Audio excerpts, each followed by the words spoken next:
Hello aspirants, welcome to our channel. ఈ రోజు వీడియోలో మనం నంబర్ సిస్టమ్ అనే టాపిక్లో కొన్ని క్వశ్చన్స్ గురించి తెలుసుకుందాం. So without further delay let's get into the video.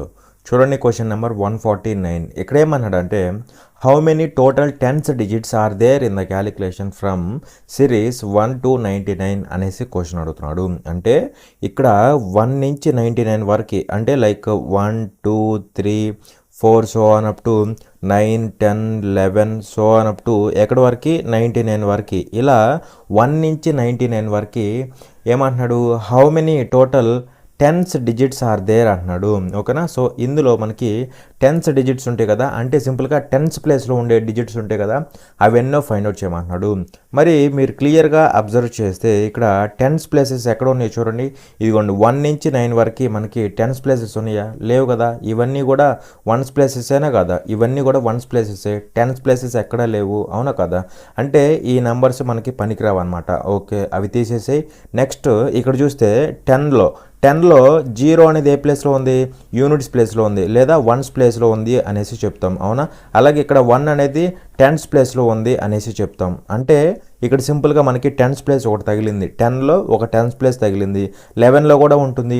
అలా మనకి 99 వరకు అన్నీ కూడా టెన్స్ ప్లేస్ ఉండే నెంబర్స్ అనమాట. టెన్స్ ప్లేస్ లేదా టెన్స్ డిజిట్స్ ఉండే నెంబర్స్ అనమాట. సో ఇక్కడ నుంచి ఇక్కడ వరకు ఏ నెంబర్ తీసుకున్నా సరే మనకి టెన్స్ డిజిట్స్ కనపడుతున్నాయి, అవునా కాదా. సో అలా మనకి ఇక్కడ ఈ నెంబర్స్ ఎన్నో తెలిస్తే సరిపోతుంది. మరి ఇక్కడ చూడండి, ఇక్కడ ఇవెన్నో తెలియాలి కదా. నేనేం చేస్తానంటే, ఇదిగోండి ఇక్కడ నుంచి ఇక్కడ వరకు తీసుకుంటా. ఎన్ని నెంబర్స్ మొత్తం? టోటల్ 99, అవునా కదా. మొత్తం తీసుకుంటున్నా, నాకు కావాల్సింది ఈ పోర్షన్ వరకే, ఓకేనా. కానీ నేను మొత్తం తీసుకున్నా. ఎన్ని అంటే 99. అయితే ఇక్కడ నుంచి ఈ పార్ట్ మనకు అవసరం లేదు కదా, మనకు కావాల్సింది ఈ పార్టే. అంటే ఈ 9 నెంబర్స్ మనకు అవసరం లేదు కదా. సో ఆ 9 నెంబర్స్ తీసేసాయి. అలా మనకి టెన్స్ డిజిట్స్ ఉండేవి ఎన్ని ఉంటాయి అంటే 90 నెంబర్స్ అయితే ఉంటాయి అనమాట. చూడండి, ఇక్కడ 10లో ఇది ఒక టెన్స్ డిజిట్, అలాగే 11లో ఇది టెన్స్ డిజిట్, 12లో ఇది ఒక టెన్స్ డిజిట్, అలా సో ఆన్ అప్ టు 99లో ఇది ఒక టెన్స్ డిజిట్. అలా ఈ డిజిట్స్ ఎన్ని ఉంటాయి అన్నాడు.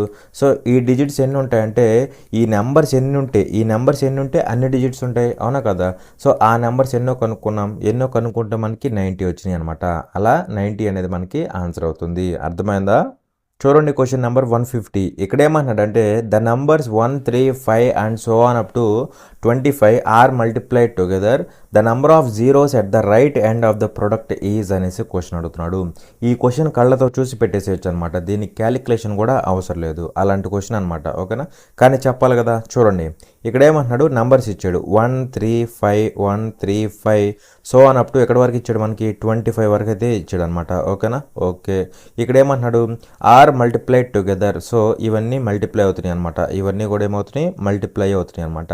సో మల్టిప్లై అయితే ఏమంటున్నాడు, the number of zeros at the right end of the product is అంటున్నాడు. సో ఈ ప్రొడక్ట్ అంతా ఒక పెద్ద వాల్యూ వచ్చింది కదా, ఆ పెద్ద వాల్యూలో మనకి నంబర్ ఆఫ్ జీరోస్ అంటే right side number of zeros ఎన్ని వస్తాయో కనుక్కోమంటున్నాడు. నంబర్ ఆఫ్ జీరోస్ని కనుక్కోమంటున్నాడు అనమాట, ఓకేనా. మరి ఇక్కడ చెప్పండి, చిన్న ఎగ్జాంపుల్ చెప్తాను, దానికి ఆన్సర్ చెప్పండి నాకు. ఇప్పుడు 5 ఇంటూ ఎనీ ఈవెన్ నెంబర్ తీసుకుంటా, 5 ఇంటూ ఈవెన్ నెంబర్ తీసుకుంటా, నాకేమొస్తుందో చెప్పండి. ఇప్పుడు 5 ఇంటూ ఈవెన్ నెంబర్ కాబట్టి తక్కువలో తక్కువ 2 తీసుకుంటున్నాం. 5 ఇంటూ 2 అంటే 10 వచ్చింది, అంటే నాకేమొచ్చింది? లాస్ట్లో 0 వచ్చింది, అవునా. అలాగే 5 ఇంటూ 4 తీసుకుంటున్నా, 5 ఇంటూ 4 అంటే ఏమొస్తుంది? 20 వస్తుందా? 20, ఓకే, అంటే లాస్ట్లో 0 వస్తుంది. అంటే దీన్ని బట్టి మీకేం అర్థమవుతుంది? 5 ఇంటూ ఎనీ ఈవెన్ నెంబర్ చేస్తే మనకి లాస్ట్ డిజిట్ అనేది ఏమవుతుంది? లాస్ట్ డిజిట్ అనేది ఖచ్చితంగా 0 వస్తుంది. లాస్ట్ డిజిట్ అనేది 0 వస్తుంది. ఆ లాస్ట్లో ఉన్న జీరోస్ ఎన్నో కనుక్కోవాలన్నమాట. అయితే ఇక్కడ మనకు చూస్తే ఈ ప్రొడక్ట్లో 5s ఉంటాయి, అవునా కదా. ఇదిగోండి 5 ఇక్కడ ఒకటి ఉంది. అలాగే 25 అంటే 5 ఇంటూ 5 కదా, 5 ఇంటూ 5, ఓకే, ఇక్కడ కూడా 2 5లు ఉన్నాయి, బాగానే ఉంది. అలాగే ఇక్కడ ఎక్కడో మనకి సమ్వేర్ 15 వచ్చిద్దా, 15 అంటే ఇందులో 3 ఒకటి ఉండిద్ది, 5 ఒకటి ఉండిద్ది, అవునా కదా. అంటే మనకి టోటల్గా ఇక్కడ 5s వస్తున్నాయి, బాగానే ఉంది. కానీ లాస్ట్లో 0 రావాలంటే ఇంటూ ఈవెన్ నెంబర్ కూడా ఉండాలి, అవునా కదా. ఈవెన్ నెంబర్ కూడా ఉంటేనే ఆ 5 ఈవెన్ నెంబరు మల్టిప్లై అయ్యి లాస్ట్లో 0 వచ్చే ఛాన్స్ ఉండిద్ది. కానీ ఇక్కడ మనకి ఇచ్చినవన్నీ ఏంటి, మనకి ఇచ్చినవన్నీ కూడా ఆడ్ నెంబర్స్ 1 3 5 ఇవన్నీ కూడా ఏంటి ఆడ్ నెంబర్స్. అంటే మనకి ఈవెన్ నెంబర్ లేదు. మరి 5 ఇంటూ ఈవెన్ నెంబర్ అయితేనే లాస్ట్లో 0 వచ్చింది. ఏ నెంబర్ ఉన్నా సరే వేరేది ఏది ఉన్నా సరే లాస్ట్లో 0 రాదు. మరి ఈవెన్ నెంబర్ లేదు కాబట్టి లాస్ట్లో 0 రాదు. లాస్ట్లో 0 అనేది రాదనమాట. అసలు జీరోసే ఉండవు అనమాట. ఓకేనా. అయితే మనల్ని ఏమంటున్నాడు, నంబర్ ఆఫ్ జీరోస్, ఆ జీరోస్ ఎన్ని ఉంటాయి అన్నాడు. జాగ్రత్తగా అబ్జర్వ్ చేయండి క్వశ్చన్. జీరోస్ ఎన్ని ఉంటాయి అన్నాడు. మరి ఇక్కడ మనకి జీరోస్ ఉండవు కాబట్టి నంబర్ ఆఫ్ జీరోస్ ఏమవుతాయి, నంబర్ ఆఫ్ జీరోస్ 0 అవుతాయి అనమాట. జీరోస్ ఉండవు కాబట్టి నంబర్ ఆఫ్ జీరోస్ ఎన్ని అంటే 0 అనమాట. అర్థమైందా. ఇక్కడ కన్ఫ్యూజన్ వచ్చింది, జాగ్రత్తగా అబ్జర్వ్ చేయండి. అలా మనకి ఈవెన్ నెంబర్ లేదు కాబట్టి ఇక్కడ మనకి జీరోస్ అనేవి రావు. అర్థమైంది కదా. సో అదే అనమాట. చూడండి క్వశ్చన్ నెంబర్ 151. ఇక్కడ ఏమన్నాడు అంటే how many digits are required for numbering the pages of a book having 300 pages అనేసి క్వశ్చన్ అడుగుతున్నాడు. సో ఇక్కడ ఒక బుక్ ఉందన్నమాట. దానికి టోటల్గా 300 పేజెస్ ఉన్నాయి అనమాట. ఒక బుక్ ఉంది, దానికి టోటల్గా 300 పేజెస్ ఉన్నాయి అనమాట. అయితే ఆ పేజెస్ మీద నంబరింగ్ ఇచ్చుకుంటా వెళ్తే మనకి ఎన్ని డిజిట్స్ అవసరం అవుతాయి అనేసి క్వశ్చన్ అడుగుతున్నాడు. ఓకేనా. అంటే చిన్న ఎగ్జాంపుల్ చెప్పాలంటే సపోజ్ ఒక బుక్కి 2 పేజీలు ఉన్నాయి అనుకోండి. నంబరింగ్ ఎలా ఇస్తాం, ఫస్ట్ పేజ్ సెకండ్ పేజ్ అని ఇస్తాం కదా, అవునా కదా. First page second page. ఇక్కడ ఎన్ని డిజిట్స్ అవసరమైనాయి మనకి, ఇదొక డిజిట్. మనకి అవసరమైన డిజిట్స్ అన్ని 2 అనమాట. అలా కనుక మనం 300 పేజెస్ ఉన్న బుక్కి నంబరింగ్ ఇవ్వాలంటే ఎన్ని డిజిట్స్ అవసరం అవుతాయి అనేసి క్వశ్చన్ అడుగుతున్నాడు. అర్థమైందా. 2 పేజెస్ ఉన్న దానికంటే మనకి 2 డిజిట్స్ అవసరం అవుతాయి, అవునా. అలా మనకి 300 పేజెస్ ఉన్న బుక్కి నంబరింగ్ ఇవ్వడానికి మనకి ఎన్ని డిజిట్స్ అవసరం అవుతాయి అనేసి క్వశ్చన్ అడుగుతున్నాడు. ఓకేనా. సో సింపుల్ క్వశ్చనే, జాగ్రత్తగా అబ్జర్వ్ చేయండి. ఇక్కడ మనకి పేజ్ నెంబర్స్ ఎలా ఉంటాయో చెప్పండి. పేజ్ నెంబర్స్ 1 నుంచి ఉంటాయి కదా, అంటే 1 2 3 సో ఆన్ 9 వరకు ఉంటాయి. అలాగే తర్వాత 10 11 సో ఆన్ అప్ టు ఎక్కడి వరకు ఉంటాయి, 99 వరకు ఉంటాయి. అలాగే తర్వాత 100 101 సో ఆన్ అప్ టు ఎక్కడి వరకు, 300 వరకు, అవునా కదా. 300 పేజెస్ అన్నాడు కదా. సో 300 వరకు అయితే ఉంటాయి అన్నమాట, అవునా కదా. మరి ఇక్కడ చెప్పండి, ఇక్కడ ఎన్ని డిజిట్స్ అవసరం అవుతాయి అనేసి క్వశ్చన్ అడుగుతున్నాడు. నంబర్ ఆఫ్ డిజిట్స్ ఎన్ని అవసరం అవుతాయి అంటున్నాడు. మరి ఇక్కడ చెప్పండి 1 నుంచి 9 వరకు ఇవన్నీ కూడా ఏంటి, సింగిల్ డిజిట్ నెంబర్స్, అవునా కదా. అలాగే ఇక్కడ 10 నుంచి 99 వరకు ఇవన్నీ కూడా డబల్ డిజిట్ నెంబర్స్, అవునా కదా. అదేవిధంగా 100 నుంచి 300 వరకు ఇవన్నీ కూడా మనకి త్రిబుల్ డిజిట్ నెంబర్స్ అన్నమాట, అవునా. అయితే ఇక్కడ చూడండి, మరి ఇవి ఎన్ని నెంబర్స్ ఉన్నాయో చెప్పండి. ఎన్ని నెంబర్స్ ఉన్నాయి, 9 నెంబర్స్ ఉన్నాయి, అవునా కదా. 9 నెంబర్స్ ఉన్నాయి. ప్రతి నెంబర్లో కూడా సింగిల్ డిజిట్ ఉంది, ప్రతి నెంబర్లో కూడా 1 డిజిట్ ఉంది, ప్రతి నెంబర్లో కూడా 1 డిజిట్ ఉంది, అవునా. సో 9 నెంబర్స్ ఉన్నాయి. 9 నెంబర్స్లో కూడా ప్రతి నెంబర్లో 1 డిజిట్ మాత్రమే ఉంది. అలా మనకి ఇక్కడ ఎన్ని డిజిట్స్ అవసరం అవుతాయి, 9 డిజిట్స్ అవసరం అవుతాయి. 9 into 1 అంటే 9 డిజిట్స్ అవసరం అవుతాయి. ప్లస్ ఇక్కడ అన్నీ కూడా మనకి ఎన్ని డిజిట్స్, 2 డిజిట్స్ ఉన్నాయి. కానీ ఇవెన్నో మనకు తెలియదు కదా. ఇక్కడంటే 1 నుంచి 9 వరకు అనేసి 9 చెప్పాం. కానీ ఇక్కడి నుంచి ఇక్కడ వరకు నంబర్స్ ఎన్ని ఉన్నాయో తెలియదు, అవునా కదా. నంబర్స్ ఎన్ని ఉన్నాయో తెలియదు. అయితే ఇక్కడ నేనేం చేస్తున్నాను అంటే ఇక్కడి నుంచి ఇక్కడికి తీసుకుంటా, అక్కడి నుంచి అక్కడికి నెంబర్స్ ఎన్ని, నాకు 99. కానీ నాకు కావాల్సింది ఇక్కడి నుంచి ఇక్కడి వరకే. ఈ పోర్షన్ అవసరం లేదు కదా, ఈ పోర్షన్ అవసరంలా. అంటే ఈ 9 నెంబర్స్ అవసరం లేదు కదా. సో ఆ 9 నెంబర్స్ని నేను తీసేస్తా, 9 నెంబర్స్ని తీసేస్తా. అర్థమైందా. నేను నాకు కావాల్సింది ఇక్కడ నుంచి ఇక్కడ వరకు ఎన్ని నెంబర్స్ కావాలి, అవునా కదా. అందుకోసం నేను ఈ మొత్తాన్ని తీసుకున్నా 99. కానీ ఈ పార్ట్ అవసరంలా, నాకు ఈ 9 నెంబర్స్ అవసరంలా. అందుకని ఆ 9 నెంబర్స్ తీసేసా. అలా మనకి ఇక్కడ నుంచి ఇక్కడ వరకు ఎన్ని నెంబర్స్ ఉంటాయి అంటే 90 నెంబర్స్ ఉంటాయి, అవునా కదా. 90 నెంబర్స్ ఉంటాయి. కానీ ప్రతి నెంబర్లో ఎన్ని డిజిట్స్ అవసరం అవుతున్నాయి, ప్రతి నెంబర్లో ఎన్ని డిజిట్స్, 2 డిజిట్స్ ఉంటున్నాయి. కాబట్టి ఇంటూ 2 చేయాలన్నమాట. మనం కనుక్కోవాల్సింది నంబర్ ఆఫ్ డిజిట్స్ని కనుక్కోవాలి. ఇక్కడ 9 నెంబర్స్ ఉన్నాయి, ఓకేనా. సింగిల్ డిజిట్వి 9 నెంబర్స్ ఉన్నాయి. అందులో ప్రతి దాంట్లో 1 డిజిటే ఉంటుంది. అలాగే ఇక్కడ డబల్ డిజిట్ నెంబర్స్ ఎన్ని ఉన్నాయి, 90 ఉన్నాయి. ప్రతి దాంట్లో 2 డిజిట్స్ ఉంటున్నాయి. కాబట్టి ఇంటూ 2 అనమాట. అర్థమైందా. ప్లస్ ఇక్కడ మనకి 3 డిజిట్ నెంబర్స్ ఉన్నాయి అనమాట. సో ఇవన్నీ ఉన్నాయి అంటే చూడండి, ఇక్కడ నుంచి ఇక్కడ కావాలి. నేనేం చేస్తానంటే ఈ మొత్తం తీసుకుంటా. ఈ మొత్తం అంటే 300 నెంబర్స్ కదా, అవి 300 నెంబర్స్ అనమాట. కానీ నాకు కావాల్సింది ఇదే. ఈ పార్ట్ అంతా అవసరంలా, ఈ పార్ట్ అంతా నాకు అవసరంలా. అంటే ఈ 99 నెంబర్స్ అవసరం లేదు కదా. సో ఆ 99 తీసేస్తా. అలా మనకి ఇక్కడ నుంచి ఇక్కడికి ఎన్ని నెంబర్స్ ఉంటాయి అంటే 201 నెంబర్స్ ఉంటాయి, అవునా కదా. సో ఇక్కడ నుంచి ఇక్కడ వరకు 201 నెంబర్స్ ఉంటాయి. ఆ ఉన్న ప్రతి నెంబర్లో కూడా ఎన్ని డిజిట్స్ ఉంటున్నాయి, 3 డిజిట్స్ ఉంటున్నాయి. 3 డిజిట్స్ కాబట్టి ఇంటూ 3 డిజిట్స్ అనమాట, ఇంటూ 3 డిజిట్స్. అర్థమైందా. సో ఇది అలా మనకి టోటల్ నెంబర్ ఆఫ్ డిజిట్స్ ఏంటంటే ఈ మొత్తాన్ని యాడ్ చేస్తే వస్తుంది. ఇక్కడేమో సింగిల్ డిజిట్స్, ఇక్కడేమో డబల్ డిజిట్స్, ఇక్కడేమో ట్రిపుల్ డిజిట్స్. సో అవి చూసామన్నమాట. 9 నెంబర్స్ ఉన్నాయి. 9 ఇంటూ సింగిల్ డిజిట్ కదా అంటే 1 డిజిట్. ఇక్కడ 90 నెంబర్స్ ఉన్నాయి, అన్ని డబల్ డిజిట్ కదా, ఇంటూ 2. అలా మనకి టోటల్ నెంబర్ ఆఫ్ డిజిట్స్ వస్తాయి అనమాట. సో ఇక్కడ చూస్తే ఏమవుతుందంటే ఇదంతా 9 ప్లస్ ఇది ఎంత అవుతుంది 90 ఇంటూ 2 అంటే 180 అవుతుందా, 180 ప్లస్ ఇక్కడ ఎంత అవుతుంది, ఇది 201 ఇంటూ 3 కదా అంటే 603 వస్తుందా, 603 అవునా కదా, 603 అనమాట. మరి ఇక్కడ ఏమవుతుందంటే చూడండి, ఇది 189 ప్లస్ 603 ఎంత అవుతుంది, ఇక్కడ చూస్తే మనకి 12 అవుతుందా, ఇక్కడ 9, ఇక్కడ 792 అనమాట. అలా మనకి 792 డిజిట్స్ అయితే అవసరం అవుతాయి, 792 డిజిట్స్ అయితే అవసరం అవుతాయి అనమాట. ఓకేనా.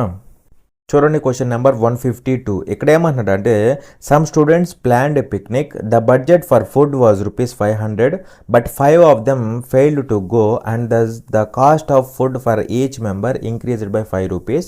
How many students attended the picnic అనేసి క్వశ్చన్ అడుగుతున్నాడు. సో ఇక్కడ ఏమన్నాడు అంటే చూడండి, సమ్ స్టూడెంట్స్ ప్లాన్డ్ ఏ పిక్నిక్ అంటున్నాడు. సో కొంతమంది స్టూడెంట్స్ ఉన్నారు, వాళ్ళందరూ పిక్నిక్ వెళ్దాం అనుకున్నారు. ఓకేనా. ఎంతమంది మనకు తెలియదు కదా, n మెంబర్స్ అనుకుందాం. సో టోటల్ స్టూడెంట్స్ ఎంతమంది, n మెంబర్స్ అనమాట. వీళ్ళందరూ పిక్నిక్ వెళ్దాం అనుకున్నారు. ఓకే. సో ఇక్కడ ఏమన్నాడు అంటే చూడండి, budget for food was ₹500. So ఫుడ్కి సంబంధించి బడ్జెట్ ఎంత అంటే 500. అంటే సింపుల్గా ఈ n స్టూడెంట్స్కి ఫుడ్ కాస్ట్ ఎంత అవుతుందంటే 500 రూపీస్ అవుతుంది అనమాట. ఓకేనా. ఫుడ్ కాస్ట్ ఎంత అవుతుంది, 500 రూపీస్ అవుతుంది. అయితే ఇక్కడ ఏమన్నాడు అంటే చూడండి, but 5 of them fail to go అన్నాడు. సో ఇందులో 5 ఎగ్గొట్టేశారు. ఓకేనా. ఇందులో ఈ టోటల్ n మెంబర్స్లో 5 ఎగ్గొట్టేశారు పిక్నిక్ వెళ్ళడానికి. అంటే ఇప్పుడు పిక్నిక్ వెళ్ళేవాళ్ళు ఎంతమంది ఉంటారు అంటే n-5 మెంబర్స్ ఉంటారు. 5 రావట్లేదు కదా. సో ఆ 5 తీసేసి రిమైనింగ్ వాళ్ళు వీళ్ళు అనమాట. వీళ్ళందరూ కూడా పిక్నిక్కి వెళ్తున్నారు. అయితే ఇక్కడ ఈ n-5 మెంబర్స్కి కూడా ఫుడ్ కాస్ట్ ఎంత అవుతుందంటే 500 రూపీసే అవుతుంది. ఫుడ్ కాస్ట్ ఏమవుతుంది, 500 అవుతుంది అనమాట. ఫుడ్ కాస్ట్ మారదు. కానీ ఇక్కడ ప్రతి పర్సన్ ఇవ్వాల్సిన మనీ చేంజ్ అయ్యిద్ది అనమాట. మనీ ఇంక్రీజ్ అయ్యిద్ది. ఓకేనా. మనీ ఇంక్రీజ్ అయ్యిద్ది. ఎందుకంటే మనుషులు తగ్గినప్పుడు మనీ ఎక్కువ వేయాలి, అవును కదా. ఎగ్జాంపుల్ చెప్తే మీకు అర్థమైద్ది. సపోజ్ మేము 10 మంది వెళ్ళాం అనుకుందాం, పిక్నిక్కి 10 మంది వెళ్ళాం. మా అందరికీ కాస్ట్ ఎంత, 500. 10 మందికి 500. అంటే నేను ఎంత ఇస్తాను, నేను 50 రూపీస్ ఇస్తా. అంటే నా వాటా ₹50 అనమాట. నేను ₹50 ఇవ్వాలి. అలా 10 మంది 10 50 ఇస్తే 500 ఫుడ్కి. ఓకేనా. అయితే ఇప్పుడు ఏమయ్యారు, 5 తగ్గిపోయారు. అంటే మేము ఓన్లీ 5 మెంబర్సే వెళ్తున్నాం, 5 మెంబర్సే పిక్నిక్కి వెళ్తున్నాం. అయినా సరే ఫుడ్ కాస్ట్ మారదు కదా, 500 అవుతుంది. అప్పుడు నేను ఎంత ఇవ్వాలి, 100 రూపీస్ ఇవ్వాలి. అర్థమైందా, 100 రూపీస్ ఇవ్వాలి. అంటే ఇనీషియల్గా 10 మంది వెళ్ళినప్పుడు నా వాటా ఎంత, ₹50. నేను ₹50 ఇస్తే సరిపోతుంది ఫుడ్కి. కానీ ఇప్పుడు 5 తగ్గటం వల్ల నేను ఇవ్వాల్సిన మనీ ఏమైంది, నేను ఇవ్వాల్సిన మనీ ఇంక్రీజ్ అయింది, అవునా కదా. నేను ఇవ్వాల్సిన మనీ ఇంక్రీజ్ అయింది అనమాట. ₹100 ఇవ్వాల్సి వస్తుంది. ఓకేనా. అలాగే ఇక్కడ కూడా అంతే అనమాట. ఇక్కడ కూడా ఇనీషియల్గా n మెంబర్స్ ఉన్నప్పుడు కాస్ట్ ఎంత, 500 ఫుడ్ కాస్ట్.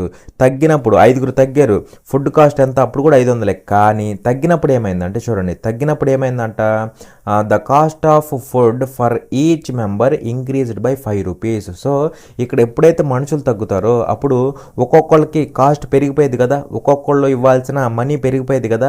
అది ఎంత పెరిగిందంటే ₹5 పెరిగింది అనమాట. ఎంత పెరిగింది, ₹5 పెరిగింది అనమాట. ఓకేనా. అయితే ఇక్కడ how many students attended the picnic అన్నాడు. సో పిక్నిక్ వెళ్ళిన వాళ్ళు ఎంతమంది అన్నాడు. మరి పిక్నిక్ వెళ్ళిన వాళ్ళు అంటే వీళ్ళే కదా. సో వీళ్ళు ఎంతమందో అడుగుతున్నాడు అనమాట.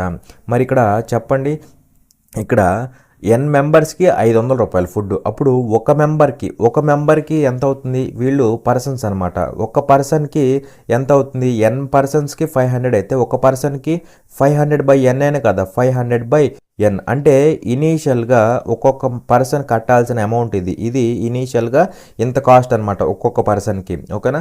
తర్వాత ఐదుగురు తగ్గారు, అప్పుడు కాస్ట్ ఎంత అవుతుంది, 500/n-5. అప్పుడు కాస్ట్ ఎంత అవుతుంది, 500/n-5. అవునా కదా. అంటే ఇప్పుడు ఫైనల్గా ఒక పర్సన్ ఎంత పే చేస్తున్నాడు, ఇంత పే చేస్తున్నాడు. అలాగే ఇనీషియల్గా ఒక పర్సన్ ఎంత పే చేశాడు. కానీ ఇప్పుడు ఏమంటున్నాడు, cost of food for each member is increased by 5 rupees అనమాట. ఓకేనా. ఇప్పుడు ఫైనల్గా కాస్ట్ ఏమైందంటే 5 రూపీస్ పెరిగింది. ఇదేమో ఇక్కడ ఉన్నదేమో ఇది ఇనీషియల్ కాస్ట్ అనమాట ఒక మెంబర్కి, ఇదేమో ప్రజెంట్ ఉన్న కాస్ట్ అనమాట. ప్రజెంట్ కాస్ట్ ఎలా ఉంది, ఒక మెంబర్కి ఎలా ఉందంటే ఇంక్రీజ్ అయింది, 5 రూపీస్ ఇంక్రీజ్ అయింది అనమాట. అంటే ప్రజెంట్ కాస్ట్ అనేది ఇనీషియల్ కాస్ట్ కంటే 5 రూపీస్ పెరిగిందనమాట. ఇనీషియల్ కాస్ట్ కంటే 5 రూపీస్ పెరిగింది. అర్థమైందా. ఒక మనిషి కాస్ట్ ఇది కూడా ఒక మనిషి కాస్ట్. ఇదేమో ఇనీషియల్ వాల్యూ, ఇదేమో ఫైనల్ వాల్యూ అనమాట. ఫైనల్ వాల్యూ ఎలా ఉంది, 5 రూపీస్ ఇంక్రీజ్ అయింది. ఇనీషియల్తో పోలిస్తే 5 రూపీస్ ఇంక్రీజ్ అయింది అనమాట. ఓకేనా. సో ఇప్పుడు మనం కనుక్కోవాల్సింది ఏంటి అంటే, how many students attended the picnic. అంటే ఈ n-5 మెంబర్సే కదా అటెండ్ అయింది, 5గురు వెళ్ళిపోతే సో వీళ్ళ వాల్యూని మనం ఫైండ్ అవుట్ చేయాలన్నమాట. ఓకేనా. సో ఇప్పుడు చూడండి జాగ్రత్తగా. ఇప్పుడు మరి ఏం చేయాలంటే ఇక్కడ మనం ఏం చేయొచ్చు, ఇటు తీసురండి, ఈ 500/n ఇటు పట్టుకొస్తే ఏమవుతుంది, 500/n-5 మైనస్ 500/n అవుతుందా, ఈజ్ ఈక్వల్ టు ఏమవుతుంది, 5 అవుతుందా, 5 అవుతుంది అనమాట. మరి ఇక్కడ చూస్తే ఏమవుతుంది అంటే 5 1 టైము, 5 ఇక్కడ 100 టైమ్స్, 5 ఇక్కడ 100 టైమ్స్. అవునా కదా. సో ఈ రెండిట్లో 100 కామన్ తీయొచ్చా, ఈ రెండిట్లో 100 కామన్ తీయొచ్చు కదా. సో 100 కామన్ తీస్తే ఏమవుతుందో చెప్పండి. 100 కామన్ తీస్తే 1/n-5 మైనస్ 1/n అవుతుందా, ఈక్వల్ టు 1 అవుతుందా, ఈక్వల్ టు 1. అవునా కదా. సో 100 ఇంటూ ఇక్కడ ఏమవుతుంది ఎల్సిఎం, n-n-5 అయినా కదా, n-n-5. అవునా. సో క్రాస్ మల్టిప్లై చేయండి, n అవుతుంది మైనస్ ఇటు వెళ్తే ఇది ఇటు వెళ్తే ఏమవుతుంది, n-5 అవుతుంది, మైనస్ ఆఫ్ n-5 అంటే ఏమవుతుంది సింపుల్గా ఈజ్ ఈక్వల్ టు 1 అనమాట. సో 100 ఇంటూ ఇక్కడ వాల్యూ ఏమవుతుందో చెప్పండి. ఇక్కడ వాల్యూ ఏమవుతుంది, ఇక్కడ n-n+5 అంటే ఓవరాల్గా ఇది +5 అవుతుంది అనమాట. ఈ బైలో ఉన్న n-n-5 అటు పట్టుకెళ్తా, అప్పుడు ఏమవుతుంది, n-n-5 అవుతుంది అనమాట. అలా ఫైనల్గా మనకి n-n-5 ఈక్వల్ టు ఏమైందంటే 500 అయింది, ఈక్వల్ టు 500. అయితే మనం కనుక్కోవాల్సింది ఏంటి, n-5 వాల్యూ ఎంతో కనుక్కోవాలి. అది కనుక్కోవాలన్నప్పుడు మనకి ఇచ్చేది కూడా ఏమవుతుంది, ఆ n-5 వాల్యూవే అవుతుంది. అవునా కదా. మనం కనుక్కోవాల్సింది n-5 వాల్యూ, అది కనుక్కోవాలి కాబట్టి మనకి ఇచ్చేది కూడా దాని వాల్యూవే అవుతుంది. అవునా. సో ఇప్పుడు మనం ఆప్షన్ వెరిఫై చేస్తామన్నమాట. సో చూడండి, ఇవన్నీ కూడా n-5 వాల్యూసే. సో ఇప్పుడు నేను 15 పెడుతున్నా, n-5 అనేది 15 పెడితే n ఎంత అవుతుంది అంటే 20 అవుతుంది. కావాలని చూడండి, n20 పెడితే n-5 ఎంత అవుతుంది, 15 అవుతుంది. అవునా కదా. ఈ రెండింటిని మల్టిప్లై చేస్తే ఎంత రావాలి, 500 రావాలి. మరి నిజానికి ఈ రెండింటిని మల్టిప్లై చేస్తే మనకి ఎంత వస్తుంది, 300 వస్తుంది. అవునా కదా, 300 వస్తుంది. కాబట్టి 15 సెట్ అవ్వదు అనమాట, 15 సెట్ అవ్వదు. So wrong option. Next n-5 value 20 తీసుకుంటున్నా, అప్పుడు ఇది ఎంత అవుతుంది, 25 అవుతుందా, 25 ఇంటూ 20 అంటే 500. సరిపోయిందా లేదా, సరిపోయింది కాబట్టి డైరెక్ట్గా ఇదే ఆన్సర్ అనమాట. ఈ రెండు కూడా ఛాన్స్ లేదు వీటికి కూడా. ఓకేనా. సో అది మనం ఇక్కడ ఫైండ్ అవుట్ చేయాల్సిన విషయం అనమాట. అలా మనకి ఇక్కడ 20 అనేది ఆన్సర్ అవుతుంది.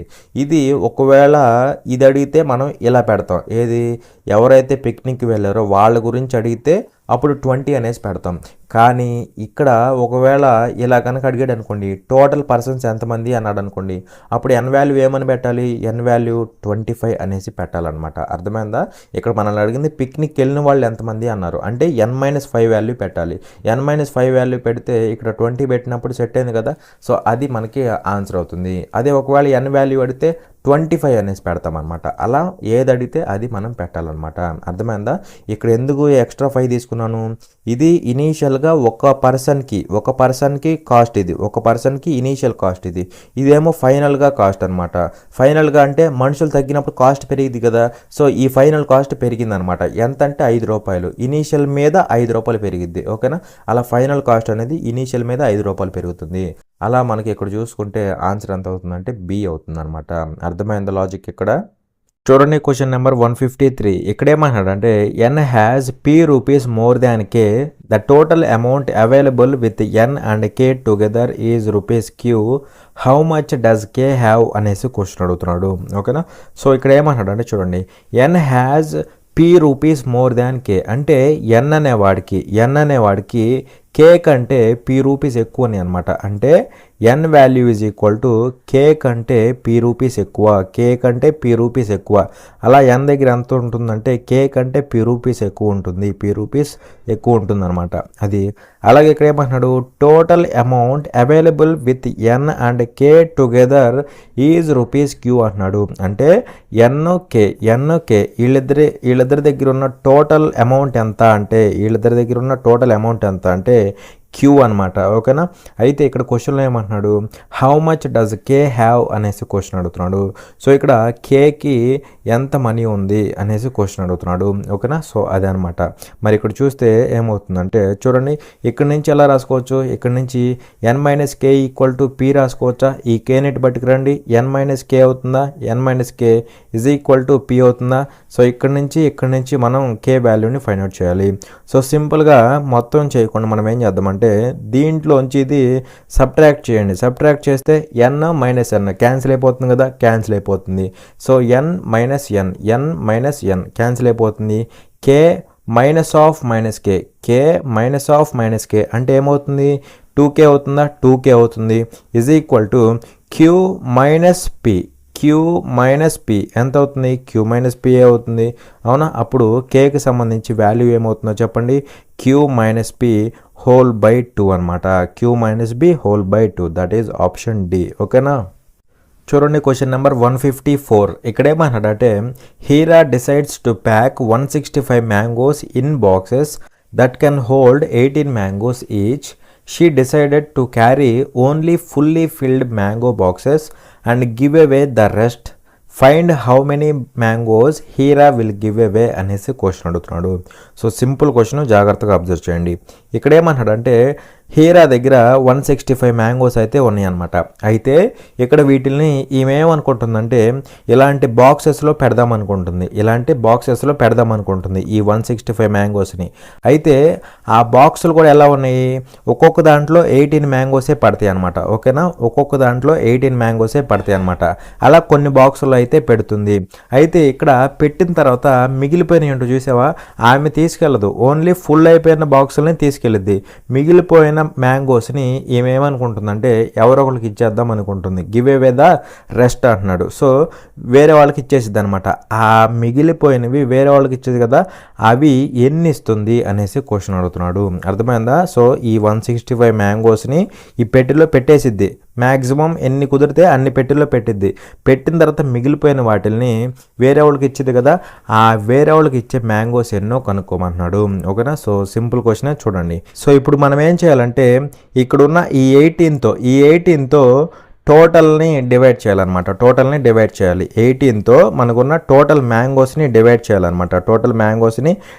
చేయాలి. మరి ఇక్కడ 18తో టోటల్ మ్యాంగోస్ని డివైడ్ చేస్తే సుమారుగా ఎన్నిసార్లు పోతుంది, 18 ఎంత అంటే 162. అవును కదా? 18 ఎంత, 162. మనకి ఎంత మిగులుతుంది, 3 మిగులుతుంది. అంటే ఇక్కడ 18 కదా, ఒక్కొక్క బాక్స్లో 18 పడతాయి. అలాంటి బాక్సెస్ ఎన్ని ఉంటాయి, 9 బాక్సెస్ ఉంటాయి అనమాట. దీని మీనింగ్ ఏంటంటే ఒక్కొక్క బాక్స్లో 18 పడతాయి. అలాంటి బాక్సెస్ ఎన్ని పడతాయి, 9 అనమాట. అలాంటి బాక్సెస్ ఎన్ని ఉంటాయి అంటే 9 ఉంటాయి అనమాట. ఓకేనా? 9 ఉంటాయి. అయితే ఇక్కడ 3 అనేది ఏంటి, రిమైండర్ కదా. ఈ రిమైండర్ ఏంటంటే రెస్ట్ అనమాట, rest of the mangoes. So మిగిలిపోయిన మ్యాంగోస్ ఈ 3 అనమాట. అర్థమైందా? సో అలా ఇక్కడ ఈ 165 మ్యాంగోస్ని తీసుకొని సుమారుగా 9 బాక్సెస్లో పెడుతుంది. ఒక్కొక్క బాక్స్లో 18 కదా, సో 9 18s ఎంత, 9 18s ఎంత అంటే మనకి 162 వచ్చినాయి, అవునా కదా. అంటే ఈ 165 మ్యాంగోస్లో 162 మ్యాంగోస్ని 9 బాక్సెస్లో పెట్టింది, 9 బాక్సెస్లో పెట్టింది. ఈ బాక్సులన్నీ తీసుకెళ్ళిపోయింది. సో 162 పోతే 3 మిగిలిపోతాయి, 3 మిగిలిపోతాయి. ఈ మిగిలిపోయిన 3ని ఎవరికి ఇచ్చేసిద్ది, వేరే వాళ్ళకి ఇచ్చేసిద్ది అనమాట. సో ఈ రెస్ట్ ఏంటంటే గివ్ అవే ఇచ్చేస్తుంది అనమాట. సో ఇచ్చేస్తుంది. అయితే ఇక్కడ క్వశ్చన్లో ఏమడుతున్నాడు, how many mangoes Heera will give away అంటున్నాడు. సో ఎన్ని ఇచ్చేస్తుంది అంటున్నాడు. సో గివ్ అవే ఎన్ని ఇచ్చేస్తుంది, 3 మ్యాంగోస్ ఇచ్చేస్తుంది. సో ఆ 3 అనేది మనకి ఆన్సర్ అవుతుంది. ఇది ఎక్కడో తెలియని క్వశ్చన్ కాదు. ఇక్కడ లాజిక్ ఏంటి, ఇక్కడ లాజిక్ ఏంటంటే రిమైండర్ థియరం మీద వచ్చిన క్వశ్చన్ అనమాట ఇది, ఓకేనా. సో మనం ఏం చేయాలి, టోటల్ మ్యాంగోస్ని ఒక్కొక్క బాక్స్లో 18 కదా, సో ఆ 18తో డివైడ్ చేస్తాం. డివైడ్ చేస్తే సుమారుగా 9 టైమ్స్ పోయింది, రిమైండర్ ఎంత 3 వచ్చింది, అవునా కదా. సో అలా ఈ 165 మ్యాంగోస్ని 9 బాక్సెస్లో పెట్టింది, ఒక్కొక్క బాక్స్లో 18. అలా 9 18s అంటే 162 మ్యాంగోస్ అయిపోయినాయి. మిగిలిన 3 మ్యాంగోస్ని ఇచ్చేస్తుంది, ఈ బాక్స్లన్నీ తీసుకెళ్ళిపోయిద్ది అనమాట, ఓకేనా. అలా ఎన్ని మ్యాంగోస్ ఇస్తుందంటే బయటికి 3 మ్యాంగోస్ అయితే ఇస్తుంది అనమాట, ఓకేనా. మరి ఇక్కడ చూడండి ఫార్మాట్ వచ్చిందో లేదా, ఇదేంటి డివిడెండ్, ఇదేంటి డివైజర్, ఇదేంటి కోషంట్, ఓకేనా. Dividend is equal to divisor into quotient plus remainder. వచ్చిందా రాలేదా రిమైండర్ థియరంలో, ఒకసారి వెళ్ళి చెక్ చేయండి, ఓకేనా. చూడండి క్వశ్చన్ నెంబర్ 155. ఇక్కడ ఏమంటాడంటే a train starts full of passengers at the first station, train drops 1/3 of the passengers and takes 96 more. At the next station, 1/2 of the passengers on board get down and 12 new passengers get on board. The number of passengers now was 240.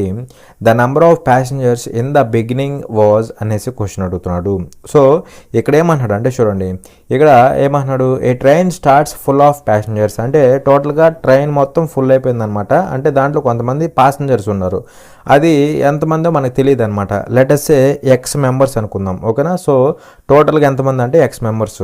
అయితే ఇక్కడ ఏమంటాడు అంటే చూడండి, at the first station train drops 1/3 of the passengers and takes 96 more. So first స్టేషన్లో train ఏం చేస్తుంది, 1/3 of the ప్యాసింజర్స్ని drop చేస్తుంది, 1/3 of the ప్యాసింజర్స్ని drop చేస్తుంది, వదిలేసి అండ్ అలాగే ఇక్కడ ఏమంటున్నాడు, అండ్ టేక్స్ 96 more. సో ఉన్న టోటల్ ప్యాసింజర్స్లో 1/3ని వదిలేసి ఇంకా ఎక్స్ట్రాగా 96 మెంబర్స్ని ఎక్కించుకునేది అనమాట, ఓకేనా. సో ఇందులో 1/3ని వదిలేసిద్ది, ఓకేనా. వదిలేసిద్ది కాబట్టి మైనస్ అనమాట. సో ఇక్కడ ఇలా వదిలేసేసి ఎక్స్ట్రా 96 మెంబర్స్ని అయితే ఎక్కించుకునేది అనమాట. మరి ఇక్కడ చెప్పండి, టోటల్గా ఎక్స్ మెంబర్స్ ఉంది, అందులో 1/3ని డ్రాప్ చేసిద్ది. 1/3 డ్రాప్ అయ్యారంటే రిమైనింగ్ ఎంతమంది ఉంటారు, 2/3 ఉంటారు. అంటే సింపుల్గా చెప్పాలంటే 3లో 1 పోయింది, ఇంకెంత ఉంటుంది, 2 ఉంటుంది. అంటే 2/3 ఉంటుంది అనమాట, బైలో 3 కామన్. సో 1/3 పోయారు అంటే రిమైనింగ్ ఎంతమంది ఉంటారు, 2/3 ఉంటారనమాట. సో ఎక్స్లో 2/3 ఉంటారనమాట, ఓకే. సో వీళ్ళతో పాటు ఎక్స్ట్రాగా ఇంకొక 96 మందిని ఎక్కించుకుంది, అనమాట. అలా ఫస్ట్ స్టేషన్లో టోటల్గా ప్యాసింజర్స్ ఎంతమంది ఉంటారు, దిగిన వాళ్ళు దిగగా కొత్తగా వచ్చిన వాళ్ళు రాగా టోటల్గా ఎంతమంది ఉంటారు అనమాట. అయితే ఇక్కడ ఏమంటున్నాడు అంటే చూడండి, at the next station 1/2 of the passengers on board get down and 12 new passengers get on board అంటున్నాడు. సో సెకండ్ స్టాప్లో ఎవరైతే స్టార్టింగ్లో ఫస్ట్ స్టేషన్లో ఉన్న వీళ్ళు ప్యాసింజర్స్ ఉంటారో వాళ్ళలో సగం మంది దిగిపోతారు, మరి వీళ్ళలో సగం మంది అంటే టోటల్గా ఉంది ఎంతమంది, 2x/3 plus 96 members, 2x/3 plus 96 members. ఇందులో సగం మంది వెళ్ళిపోతారు, అంటే ఇంకొక సగమే కదా ఉండేది, అంటే ఇందులో హాఫ్ మెంబర్సే ఉంటారు ప్రజెంట్, అర్థమైందా. సగం వెళ్ళిపోతారు, ఇంకొక సగం ఉంటారు. అలా సెకండ్ స్టేషన్లో వీళ్ళు ఉంటారు, ఓకే. అలాగే ఇక్కడ ఏమంటున్నాడు, and 12 new passengers get on board. So వీళ్ళతో పాటు ఇంకొక 12 మెంబర్స్ యాడ్ అవుతారు అనమాట, అలా టోటల్గా సెకండ్ స్టేషన్లో ఎంతమంది ఉంటారనమాట, సెకండ్ స్టేషన్లో టోటల్గా ప్యాసింజర్స్ ఎంతమంది ఉంటారు, ఓకే. అలాగే ఇక్కడ ఏమంటున్నాడు అంటే చూడండి, the number of passengers now was 240. So ఇప్పుడు సెకండ్ స్టేషన్కి వచ్చే టైంకి టోటల్ ప్యాసింజర్స్ ఎంతమంది అయ్యారు, 240 మెంబర్స్ అయ్యారనమాట. అంటే టోటల్ ప్యాసింజర్స్ అంటే వీళ్ళే కదా సెకండ్ స్టేషన్లో, వాళ్ళు ఎంతమంది, వాళ్ళంతా ఎంతమంది అంటే 240 అనమాట. వాళ్ళంతా ఎంతమంది 240. ఇంకా దీంతో మనకు పని లేదు, ఈ వాల్యూతోనే మనకి పని అనమాట. ఓకేనా. సో ఇక్కడ దీన్ని బట్టి ఏమవుతుందంటే చూడండి, ఇక్కడ క్యాన్సిల్ చేయొచ్చా, 2 క్యాన్సిల్ చేయొచ్చు. చూడండి ఇక్కడ 2 పోతుంది, ఇక్కడ 2 క్యాన్సిల్ అవుతుంది, యాజ్ ఇట్ ఈజ్గా దీన్ని కూడా క్యాన్సిల్ చేస్తుంది. ఓకేనా. ఎంత అవుతుందంటే 48 టైమ్స్ పోతుందా, 48 టైమ్స్ అనమాట. సో ఇక్కడ ఏముంటుంది, x/3 + 48 + 12 ఉంటుంది. అవునా కదా. చూడండి x/3 ఉంటుంది +48 + 12 అంటే +60 అవుతుందా, +60 = 240 = 240. అవునా. సో x/3 ఏమవుతుంది, x/3 = 240 - 60 అంటే 180 అవుతుంది. 180. మనల్ని ఏం అడుగుతున్నాడు అంటే చూడండి, number of passengers in the beginning was అంటున్నాడు. ఇనీషియల్గా ఉన్న ప్యాసింజర్స్ ఎంతమంది అన్నారు. ఇనీషియల్గా ఉన్న ప్యాసింజర్స్ అంటే వీళ్ళు అనమాట. ఇది మనం కనుక్కోవాలి. ఒకవేళ క్వశ్చన్లో కనుక ఫస్ట్ స్టేషన్లో ఎంతమంది ప్యాసింజర్స్ ఉన్నారు అని అడిగితే అప్పుడు ఏం చేస్తారు, ఫస్ట్ స్టేషన్లో ఎంతమంది ప్యాసింజర్స్ ఉన్నారో కనుక్కోమంటే అప్పుడు ఏం చేస్తారు, అప్పుడు ఏం చేయం, మనం సింపుల్గా ఈ వాల్యూ కనుక్కుంటాం. ఇది ఫస్ట్ స్టేషన్లో ఉన్న ప్యాసింజర్స్ సంఖ్య. సెకండ్ స్టేషన్లో అడిగితే ఆల్రెడీ మనకి వాడే ఇచ్చాడు 240, మళ్ళీ అడగడు. ఓకేనా, అది గుర్తుపెట్టుకోండి. సో ఫస్ట్ స్టేషన్ అడిగితే ఈ వాల్యూ కనుక్కుంటాం, ఎక్స్ ఇక్కడి నుంచి వచ్చింది కదా, ఈ వాల్యూ కనుక్కుంటాం. ఒకవేళ మనల్ని స్టార్టింగ్లో ఉన్న ప్యాసింజర్స్ అంటే సింపుల్గా డైరెక్ట్గా ఎక్స్ వాల్యూవే కనుక్కుంటాం అనమాట. మరి ఇక్కడ ఎక్స్ వాల్యూ ఏమవుతుందో చెప్పండి, 3 × 180 అంటే ఎంత అవుతుంది, 540 అవుతుంది. సో అలా మనకి 540 అనేది ఆన్సర్ అవుతుంది. ఓకేనా. సో అలా x = 540. ఇనీషియల్గా 540 ప్యాసింజర్స్ అయితే ఉన్నారనమాట ట్రైన్లో. ఓకేనా. చూడండి క్వశ్చన్ నెంబర్ 156. ఇక్కడ ఏమంటున్నాడు అంటే a sum was distributed equally among some persons. If there were 8 more persons, each would have got ₹1 less, and if there were four persons less, then each one would have got ₹1 more. Find the number of persons and the sum అనేసి question అడుగుతున్నాడు. So ఇక్కడ ఏమంటాడు అంటే చూడండి, a sum was distributed equally among some persons. So కొంత మనీని కొంత పర్సన్స్కి ఈక్వల్గా డిస్ట్రిబ్యూట్ చేశాడు. ఓకేనా, కొంత మనీని కొంత పర్సన్స్కి ఈక్వల్గా డిస్ట్రిబ్యూట్ చేశాడు. అయితే ఇక్కడ ఏమంటాడు అంటే చూడండి, if there were 8 more persons అన్నాడు. సో పర్సన్స్ కనుక 8 మెంబర్స్ పెరిగితే అప్పుడు ఏమవుతుంది, each would have got ₹1 less అన్నాడు. సో 8 మెంబర్స్ పెరిగితే ఇక్కడ ప్రతి మెంబర్కి కూడా ₹1 తక్కువ వస్తుంది అనమాట. 8 మెంబర్స్ పెరిగితే ప్రతి మెంబర్కి కొంత వాటా వస్తుంది కదా, ఈక్వల్గా డిస్ట్రిబ్యూట్ చేసినప్పుడు అప్పుడు ప్రతి మనిషికి ₹1 తగ్గిద్ది అనమాట. ఓకేనా. అది అలాగే ఇక్కడ ఏమంటున్నాడు, if there were 4 persons less. ఓకేనా. సో ఒకవేళ 4 persons తగ్గితే 4 persons తక్కువ ఉంటే అప్పుడు ఏమంటున్నాడు, each one would have got ₹1 more అన్నాడు. సో 4 persons తక్కువ ఉంటే అప్పుడు ప్రతి మనిషికి ₹1 ఎక్కువ వచ్చింది అనమాట. ఓకేనా. అలా గనక ఉంటే find the number of persons and the sum అనేసి క్వశ్చన్ అడుగుతున్నాడు. సో ఫైనల్గా మనల్ని ఏం కనుక్కోమంటున్నాడు, నంబర్ ఆఫ్ పర్సన్స్ని అదేవిధంగా సమ్ని ఫైండ్ అవుట్ చేయమంటున్నాడు. నంబర్ ఆఫ్ పర్సన్స్ సమ్ని ఫైండ్ అవుట్ చేయమంటున్నాడు. సో మనం ఇక్కడ ఏం చేస్తామంటే ఆప్షన్ వెరిఫికేషన్ చేస్తాం అనమాట. సో ఎలాగంటే జాగ్రత్తగా చూడండి. నేను ఫస్ట్ ఆప్షన్ తీసుకుంటున్నా. First option. సో పర్సన్స్ ఎంతమంది, 16 మెంబర్స్ అనమాట. పర్సన్స్ ఎంతమంది, 16 మెంబర్స్. సమ్ ఎంత అంటే ₹48. ₹48 ఇది రూపీస్లో ఉంటుంది, గుర్తుపెట్టుకోండి. మరి ఇక్కడ 16 పర్సన్స్కి ₹48 అంటే ఈచ్ పర్సన్కి ఎంత వస్తుంది, 16 మందికి ₹48. అప్పుడు ఈచ్ పర్సన్కి ఎంత రావాలి, ఈచ్ పర్సన్కి ₹3 రావాలి, అవునా కదా. ఓకే. అయితే ఇక్కడ ఏమంటున్నాడు, if there were 8 more persons. So persons ఏమవుతున్నారు, 8 మెంబర్స్ పెరుగుతున్నారు. సో 24 persons అవుతున్నారు. సో 24 persons అయితే ఏమంటున్నాడు, each would have got ₹1 less అన్నాడు. సో ఈచ్ పర్సన్కి ఏమవుతుంది, ₹1 తక్కువ వస్తుంది. అంటే ఇక్కడ ఈచ్ పర్సన్కి ₹2 రావాలన్నమాట. ఈచ్ పర్సన్కి ₹2 రావాలి. ఇది కండిషన్. మనకు కూడా అలాగే వచ్చిందనుకోండి, కండిషన్ సాటిస్ఫై అయింది. మరి ఇక్కడ 8 మెంబర్స్ పెరిగితే 24 persons మనీ అంతే కదా, సమ్ ₹48. మరి ఇక్కడ 24 పర్సన్స్కి 48 రూపీస్ అంటే ఈచ్ పర్సన్కి ఎంత అవుతుంది?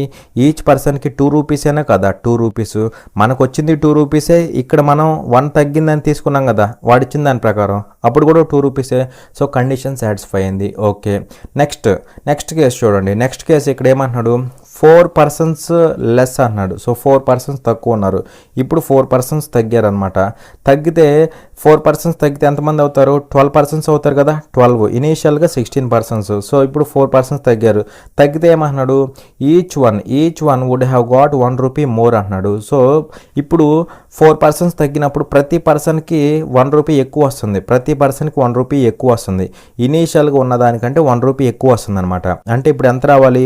4 రూపీస్ రావాలి, అవునా కదా? 4 రూపీస్ రావాలి. మనకు కూడా అలాగే వస్తుందో లేదో చూడు. సో టోటల్ బడ్జెట్ ఎంత, సమ్ ఎంత? 48 రూపీస్. మరి 12 పర్సన్స్కి 48 రూపీస్ అంటే ఈచ్ పర్సన్కి ఎంత వస్తుంది? ఈచ్ పర్సన్కి 4 రూపీస్ వస్తుంది. ఈచ్ పర్సన్కి 4 రూపీస్ వస్తుంది. మరి మనకు కూడా వచ్చింది ఇదే అనమాట. కండిషన్ నుంచి వచ్చింది 4 రూపీసే, మనకు కూడా వచ్చింది 4 రూపీసే. సో ఇక్కడ కూడా కండిషన్ సాటిస్ఫై అవుతుంది. 2 కండిషన్స్ని సాటిస్ఫై చేస్తుంది కాబట్టి ఇక్కడున్న పర్సన్స్, ఇక్కడున్న సమ్, ఈ రెండే మనకి ఆన్సర్ అవుతాయి అనమాట. ఓకేనా? అలా మనకి ఫస్ట్ ఆప్షనే తేలిపోతుంది. మిగతా అవి కూడా వెరిఫై చేయాల్సిన అవసరం లేదు. ఒకవేళ ఉంటే అవ్వకపోతే మిగతా చేస్తాం, కానీ ఇక్కడ అయిపోయింది కదా. సో నో ప్రాబ్లం అనమాట. మిగతావి ఏది తీసుకున్నా సరే మనకి ఈ 2 కండిషన్స్ని సాటిస్ఫై చేయలేవు. మీరు కావాలంటే తీసుకోండి, నేను కూడా చూపిస్తాను చూడండి. ఇప్పుడు సపోజ్ ఇది తీసుకుంటున్నా. పర్సన్స్ ఎంతమందో చెప్పండి? 12 పర్సన్సా? 12 పర్సన్స్. బడ్జెట్ ఎంత? 48 రూపీసా? 48 రూపీస్. అప్పుడు ఈచ్ పర్సన్కి ఎంత వస్తుంది? ఈచ్ పర్సన్కి 4 రూపీస్ వస్తుందా? ఈచ్ పర్సన్కి 4 రూపీస్ వస్తుంది. ఓకేనా? ఇక్కడ తీసుకుందాం. లేదంటే ఈచ్ పర్సన్కి 4 రూపీస్. ఫస్ట్ కేసులో ఎంతమంది పెరుగుతున్నారు? 8 మెంబర్స్. అంటే 20 పర్సన్స్ అవుతారా? 20 పర్సన్స్. సో ఫస్ట్ కేసులో 8 మెంబర్స్ పెరిగితే ఏమవ్వాలి? 1 రూపీ తగ్గాలి కదా. 1 రూపీ తగ్గాలి అంటే ఈచ్ పర్సన్కి 3 రూపీస్ రావాలి. ఈచ్ పర్సన్కి 3 రూపీస్ రావాలి. మనకు కూడా వస్తుందో లేదో చూడు. 20 పర్సన్స్కి ఎంత? 48 మారదు ఇది. అప్పుడు ఈచ్ పర్సన్కి ఎంత వస్తుంది? ఈచ్ పర్సన్కి ఎంత వస్తుంది అంటే చూడండి, ఇక్కడ 2.4 అవుతుందా? 2.4. మనకు రావాల్సింది 3, మనకు వచ్చిందేమో ఇక్కడ 2.4 వచ్చింది. అంటే ఇక్కడ కండిషన్ ఫెయిల్ అయిపోతుంది, అవునా కదా? కండిషన్ ఫెయిల్ అయిపోతుంది. ఇక్కడ మనకు కూడా 3 రావాలి. ఇక్కడ వచ్చింది చూసారా? 1 తగ్గినప్పుడు ఇక్కడ 2 వచ్చింది, మనకు కూడా 2 వచ్చింది. 2 సాటిస్ఫై అని, అవునా? మరి ఇక్కడ చూస్తే మనకి 2.4 వచ్చింది. మనకు రావాల్సింది 3. 1 తగ్గాలి కదా, 1 తగ్గి 3 అవ్వాలి. కానీ ఇక్కడ పోతుంది కదా, కాబట్టి ఇది రాంగ్ ఆప్షన్ అనమాట. ఓకేనా? ఇది రాంగ్ ఆప్షన్. మరి ఇక్కడ పోయిందంటే పోయినట్టే కదా. సో పోయినట్టే, ఇది రాంగ్ ఆప్షన్. ఇది తీసుకోండి. 16 రూపీస్. 16 పర్సన్స్ ఎంత? మనీ ఎంత? 96 రూపీస్. 96 రూపీస్ అనమాట. అప్పుడు ఈచ్ పర్సన్కి ఎంత అవుతుంది? 96/16. అంటే ఈచ్ పర్సన్కి 6 రూపీస్ వస్తుంది. ఈచ్ పర్సన్కి 6 రూపీస్ అనమాట. సో 8 మెంబర్స్ యాడ్ అవుతున్నారు. 8 మెంబర్స్ యాడ్ అయితే 24 అవుతారా? 24 అవుతారు. సో 24 అయితే ఇప్పుడు 8 మెంబర్స్ యాడ్ అయితే ఏమవ్వాలి? ఇది 1 తగ్గాలి కదా. 1 తగ్గాలి. 1 తగ్గాలంటే 5 రూపీస్ రావాలి. 1 తగ్గాలంటే 5 రూపీస్ రావాలి. మరి ఇక్కడ 24 పర్సన్స్కి 96 రూపీస్ అనమాట. మరి ఇక్కడ ఎంత అవుతుంది? ఈచ్ మెంబర్కి ఎంత వస్తుంది? 24 పర్సన్స్కి 96 రూపీస్ అంటే ఈచ్ మెంబర్కి 4 రూపీస్ వస్తుంది. మనకు రావాల్సింది 5 రూపీస్, కానీ ఇక్కడ 4 రూపీస్ వస్తుంది. మరి ఇక్కడ సాటిస్ఫై అవ్వట్లేదు కదా. సాటిస్ఫై అవ్వట్లేదు కాబట్టి ఇక్కడ రాంగ్ ఆప్షన్. అలా ఇది కూడా మనకి రాంగ్ ఆప్షన్. మీరు చేసుకున్నా సరే ఇది కూడా రాంగ్ ఆప్షనే వస్తుంది. ఓకేనా? సో ఇలా సింపుల్గా ఆప్షన్ వెరిఫికేషన్ చేసుకోవాలన్నమాట. ఓకేనా? సో అలా మనకు ఆప్షన్ ఏంటి అంటే ఆప్షన్ ఏ అనమాట. అర్థమైందా? చూడండి క్వశ్చన్ నెంబర్ 157. ఇక్కడ ఏమంటున్నాడు అంటే in a city taxi fares include fixed fare per kilometre for the distance travelled along with a fare per kilometre for a distance of 35 kilometers. The fare paid is rupees 375 for a distance of 48 kilometers. The fare paid is rupees 427. Find the fixed fare and the fare per kilometer in rupees respectively అనేసి question అడుగుతున్నాడు. So ఇక్కడ ఏమన్నాడు అంటే చూడండి, in a city taxi fares include fixed fare per kilometer for the distance traveled along with fare per kilometer అనేసి అంటున్నాడు అనమాట. అంటే ఇక్కడ ట్యాక్సీ ఫేర్ ఎలా ఉందంటే ట్యాక్సీ ఫేర్ అనమాట. ట్యాక్సీ ఫేర్ అంటే ఛార్జీ అనమాట, సింపుల్గా చెప్పుకోవాలంటే. సో ఇది ఎలా ఉందంటే ట్యాక్సీ ఫేర్ అనేది fixed fare plus fare per kilometre అనమాట. అంటే ఒక ట్యాక్సీ రేట్ ఎలా ఉంటుందంటే ఫేర్ పర్ కిలోమీటర్, అంటే కిలోమీటర్కి ఇంత అనేసి ఆ రేటు వేస్తాడు ట్యాక్సీ వాడు. అదేవిధంగా కొంత ఫిక్స్డ్ రేట్ కూడా వేస్తాడు అనమాట. అలా మనం ట్యాక్సీ ఎక్కితే కిలోమీటర్కి ఇంత చొప్పున అనేసి కట్టాలి. దాంతోపాటు ఫిక్స్డ్ రేట్ కూడా ఉండిద్ది అనమాట, కొంత ఎక్స్ట్రా, అది కూడా మనం పే చేయాలన్నమాట. అలా టోటల్గా taxi fare equal to fixed fare plus fare per kilometre అనమాట. ఇది ఇక్కడ ఇచ్చిన ఇది అనమాట. ఓకేనా. అయితే ఇక్కడేమంటాడంటే చూడండి, for a distance of 35 kilometre the fare paid is 375. అంటే ఇక్కడ టోటల్గా ట్యాక్సీ ఎక్కినందుకు 35 కిలోమీటర్స్కి టోటల్ ఫేర్ ఎంత కట్టాడంటే 375 రూపీస్ ఫేర్ కట్టాడు అనమాట, ట్యాక్సీ ఫేరు. ఈ 375లో కొంత ఫిక్స్డ్ ఫేర్ ఉండిద్ది, కొంత ఫేర్ పర్ కిలోమీటర్ కూడా ఉండిద్ది అనమాట. అర్థమైందా? సో కొంత ఫిక్స్డ్ రేటు ఉండిద్ది, అలాగే కిలోమీటర్కి ఎంత అనేసి ఆ రేటు కూడా ఉండిద్ది అనమాట. ఓకేనా. అది అలాగే ఇక్కడేమంటాడు అంటే చూడండి, and for a distance of 48 kilometres the fare paid is 427. So 48 కిలోమీటర్స్కి ఫేర్ ఎంత అంటే ఛార్జీ ఎంత అంటే టోటల్గా 427 అనమాట, 427. ఓకేనా. అయితే ఇక్కడ మనల్ని ఏం కనుక్కోమన్నాడు అంటే ఈ ఫిక్స్డ్ ఫేరు అదేవిధంగా ఫేర్ పర్ కిలోమీటర్ ఈ రెండింటిని కనుక్కోమంటున్నాడు. ఓకేనా. సో ఇప్పుడు మనం ఏం చేస్తామంటే చూడండి జాగ్రత్తగా, 48 కిలోమీటర్స్కి ఇంత, ఓకేనా, 35 కిలోమీటర్స్కి ఇంత. మనం ఏం చేస్తామంటే ఇప్పుడు ఈ 48లోంచి 35 తీసేస్తాం. 35 తీసేస్తే మనకి ఎంత ఉంటుందంటే చూడండి 13 కిలోమీటర్స్ ఉంటుందా, 13 కిలోమీటర్స్ అనమాట. సో 13 కిలోమీటర్స్కి ఎంత అవుతుందంటే చూడండి, 13 కిలోమీటర్స్కి ఎంత ఉంటుందంటే 7లోంచి 5 పోతే 2 అనమాట, 2. ఓకేనా. అలాగే ఇక్కడ 12లోంచి 7 పోతే 5 అనమాట, 12లోంచి 7 పోతే 5. అలాగే ఇక్కడ 3లోంచి 3 పోతే సరిపోయింది కదా, పోయిందనమాట. అప్పుడు 1 కిలోమీటర్కి ఎంత అవుతుంది, 1 కిలోమీటర్కి ఎంత అవుతుందంటే మనకి 52/13 అంటే ఎంత అవుతుంది, 4 అవుతుందా, 4 అనమాట. ఓకేనా. సో అలా 1 కిలోమీటర్కి రేట్ ఎంత అంటే 4 రూపీస్ అనమాట. మరి ఇక్కడ మైనస్ ఎందుకు చేశారంటే చూడండి, ఈ 427 అంటే ఏంటి, ఫిక్స్డ్ ఫేరు ప్లస్ సంథింగ్ అనమాట. ఓకేనా. Fixed fare plus something. అలాగే ఇక్కడ 375 అంటే ఫిక్స్డ్ ఫేర్ ప్లస్ సంథింగ్ అనమాట, ఫిక్స్డ్ ఫేర్ ప్లస్ సంథింగ్ అంటే ఇది అనమాట, ఫేర్ పర్ కిలోమీటర్, ఇది కూడా ఫేర్ పర్ కిలోమీటర్ అనమాట.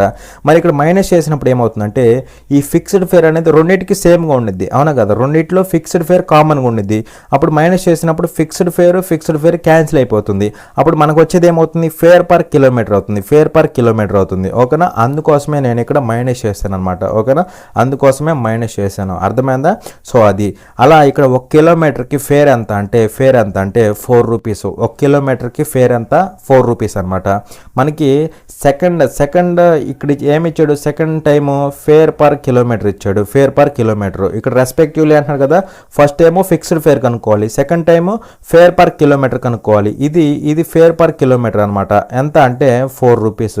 సో సెకండ్ దాంట్లో మనకి ఏముండాలి, 4 ఉండాలి, సెకండ్ దాంట్లో 4 ఉండాలి. సెకండ్ దాంట్లో 4 ఎక్కడ ఉంది, ఇదిగోండి, ఇది మనకి 4 అనేది ఆప్షన్ డి అనేది ఆన్సర్ అనమాట. ఓకేనా.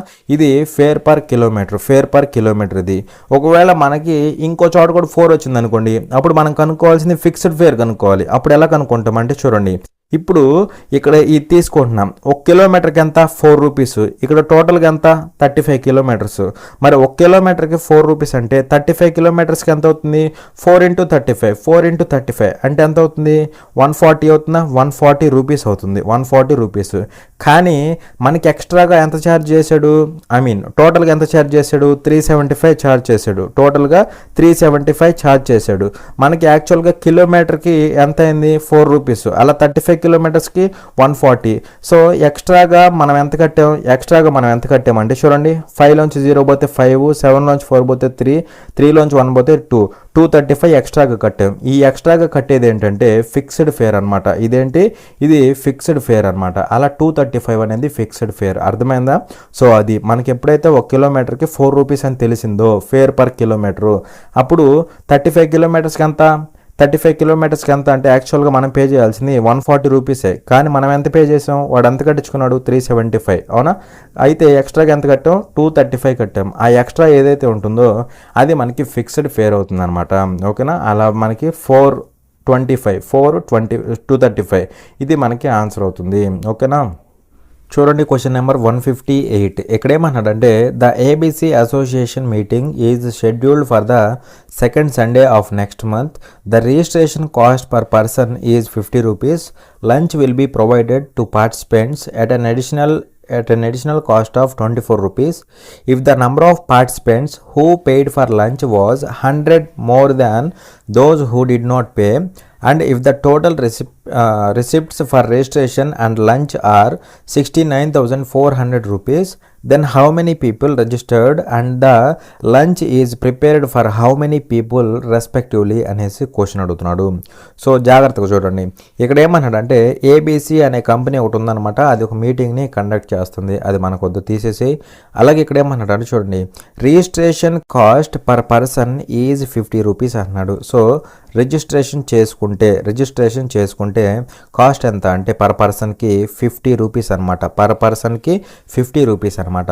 ఓకే, అలాగే ఇక్కడ ఏమన్నాడు అంటే చూడండి lunch will be provided to participants at an additional cost of 24 rupees. So ఇక్కడ లంచ్ ఎవరికి ఇస్తారంటే ఎడిషనల్గా 24 రూపీస్ పే చేసిన వాళ్ళకి ఇస్తారనమాట. ఎడిషనల్గా 24 రూపీస్ పే చేసిన వాళ్ళకి ఇస్తారనమాట. ఓకేనా. అయితే ఇక్కడ చాలామంది ఏం చేస్తారంటే లంచ్ 24 రూపీస్ కదా, సో లంచ్ చేసిన వాళ్ళకి 24 రూపీస్ కాబట్టి 24 రూపీస్ వేస్తారు. ఇది వేయకూడదు అనమాట.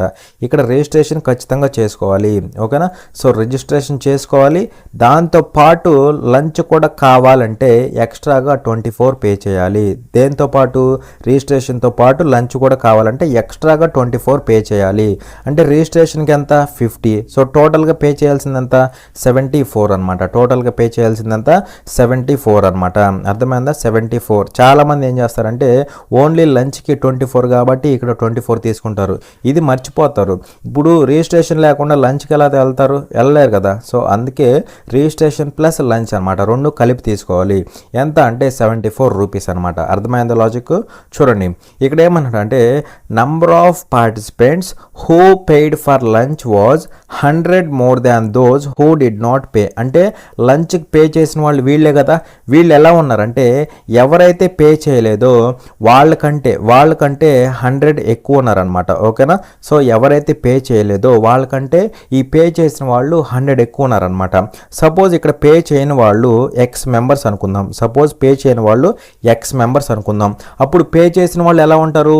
పే చేయని వాళ్ళకంటే 100 ఎక్కువ ఉంటారు. అంటే వీళ్ళు పే చేసిన వాళ్ళు కదా, వీళ్ళు ఎలా ఉండాలి? పే చేయని వాళ్ళకంటే 100 ఎక్కువ ఉండాలి. అంటే ఎక్స్ కంటే 100 ఎక్కువ ఉండాలన్నమాట. అలా ఇక్కడ పర్సన్స్ ఎంతమంది అవుతారంటే ఎక్స్ ప్లస్ 100 పర్సన్స్ అవుతారనమాట. వీళ్ళందరూ కూడా పర్సన్స్ అనమాట. ఓకే, అర్థమైంది కదా. సో అది అయితే ఇక్కడేమంటాడంటే చూడండి if the total receipts for registration and lunch or 69,400 rupees అంటున్నాడు. అంటే టోటల్గా లంచ్కి రిజిస్ట్రేషన్కి మొత్తం కలిపి టోటల్ రెవెన్యూ ఎంత అంటే 69,400 రూపాయలు అనమాట. లంచ్కి రిజిస్ట్రేషన్కి మొత్తానికి కలిపి ఓవరాల్గా కలిపి రెవెన్యూ ఎంత అంటే 69,400 రూపాయలు అనమాట. మరి ఇక్కడ టోటల్ రెవెన్యూ అంటే ఏమవుతుందో చెప్పండి. ఇక్కడ రిజిస్ట్రేషన్కి ఒక పర్సన్కి ఎంత? ఒక పర్సన్కి 50 రూపాయలు. అప్పుడు ఎక్స్ పర్సన్స్కి 50 ఎక్స్ అవ్వాలి, అవునా కదా. అంటే ఒక పర్సన్కి 50 రూపాయలు కాబట్టి 50 ఎక్స్ అవ్వాలన్నమాట ఎక్స్ పర్సన్స్కి. ఓకేనా, 50 ఎక్స్. అక్కడ రెవెన్యూ ఇది. సో ఇక్కడ చూస్తే రెవెన్యూ ఎంత అవుతుంది? ఒక పర్సన్కి ఎంత? ఒక పర్సన్కి 74 రూపీస్. అలా ఎంతమంది? ఎక్స్ ప్లస్ 100 మెంబర్స్కి. సో ఎంత అవుతుంది? 74 ఇంటూ ఎక్స్ ప్లస్ 100 అంటే 74x ప్లస్ 7,400. సో ఇక్కడ రెవెన్యూ ఇది. సో టోటల్ రెవెన్యూ ఎంత అంటే 69,400 అనమాట. అర్థమైందా? సో ఇక్కడ ఏమవుతుందంటే చూడండి 50x 74x 124x అవుతుందా? 124x. ఈ 7,400 నాటి పంపించే. సో ఏమవుతుంది? -7400 అవుతుందా? -7400. సో క్యాన్సిల్ చేస్తే 6200 అవుతుందా? 6200 అవుతుంది. అంటే సింపుల్గా 62,000 అవుతుంది అనమాట. సో 124x = 62 1000 అనమాట. ఓకేనా. సో ఇప్పుడు ఏమవుతుందండి చూడండి, ఇక్కడ నేను 2 క్యాన్సిల్ చేస్తా, ఎంత అవుతుంది 62 అవుతుందా 62. ఇక్కడ 2 అనేది 10లో 5 టైమ్స్ పోతుందా 5 టైమ్స్. మరి ఇక్కడ 62 1 టైము, 62 ఇక్కడ 100 టైమ్స్ పోతుందా 100 టైమ్స్. అలా x ఈక్వల్ టు ఏమవుతుంది, x equal to 500, x equal to 500. So ఇప్పుడు నాకు చెప్పండి, ఇప్పుడు మీరు ఎంత తెలియకుంటారో చెప్పండి. ఇక్కడ ఏమన్నాడు, how many people registered and lunch is prepared for how many people respectively అన్నాడు. అంటే టోటల్గా రిజిస్టర్ అయిన వాళ్ళు వీళ్ళు చెప్పాలి, అలాగే లంచ్ ఎంతమందికి ప్రిపేర్ అయింది వాళ్ళు చెప్పాలి. ఓకేనా. సో వాళ్ళ నెంబర్స్ చెప్పాలన్నమాట. టోటల్ రిజిస్ట్రేషన్స్ చెప్పాలి, అలాగే టోటల్గా లంచ్ ఎంతమందికి ప్రిపేర్ అయిందో మనం చెప్పాలన్నమాట. మరి ఇక్కడ టోటల్ రిజిస్ట్రేషన్స్ అంటే ఏమవుతుందో చెప్పండి. టోటల్ రిజిస్ట్రేషన్ అంటే ఇక్కడ రిజిస్ట్రేషన్ జరుగుతుంది, ఇక్కడ రిజిస్ట్రేషన్ ప్లస్ లంచ్ జరుగుతుంది. అంటే టోటల్ రిజిస్ట్రేషన్ అంటే ఎంతమంది అవుతారు, ఇక్కడ ఓన్లీ రిజిస్ట్రేషన్ వాళ్ళు ఎక్స్ పర్సన్స్ ఉన్నారు, రిజిస్ట్రేషన్ ప్లస్ లంచ్ ఉన్న వాళ్ళు ఎక్స్ ప్లస్ 100 మెంబర్స్ ఉన్నారు. అంటే ఇక్కడ రిజిస్ట్రేషన్ జరుగుతుంది, ఇక్కడ రిజిస్ట్రేషన్ జరుగుతుంది. సో రిజిస్ట్రేషన్ టోటల్గా ఎంతమందికి జరుగుతుంది, ఇక్కడ ఎక్స్ మెంబర్స్కి, ఇక్కడ ఎక్స్ ప్లస్ 100 మెంబర్స్కి. అంటే టోటల్గా రిజిస్ట్రేషన్ ఎంతమందికి అంటే 2x ప్లస్ 100 మెంబర్స్కి, 2x ప్లస్ 100 మెంబర్స్కి ఏం జరుగుతుంది, రిజిస్ట్రేషన్ జరుగుతుంది అనమాట. ఓకేనా. మరి ఇక్కడ 2x ప్లస్ 100 అంటే మొత్తం 2 × 500 అంటే 1000. సో 1100 అవుతుందా, 1100 అనమాట. సో నంబర్ ఆఫ్ రిజిస్ట్రేషన్స్ ఎన్ని అంటే 1100. అలాగే లంచ్ ఎంతమందికి ప్రిపేర్ అయింది, లంచ్ ఓన్లీ x ప్లస్ 100 మెంబర్స్కి ప్రిపేర్ అయింది. సో లంచ్ ఎంతమందికి ప్రిపేర్ అయింది అంటే x ప్లస్ 100 మెంబర్స్కి లంచ్ ప్రిపేర్ అయింది. అంటే x ప్లస్ 100 అంటే 600 మెంబర్సా, 600 మెంబర్స్కి లంచ్ ప్రిపేర్ అయిందనమాట. అలా ఇక్కడ వాల్యూ ఏమవుతుంది, ఫస్ట్ ఏం చెప్పాలి, రిజిస్ట్రేషన్ చెప్పాలి, ఎంత 1100, తర్వాత 600. 1100 600 అంటే ఆప్షన్ సి అనమాట. ఓకేనా.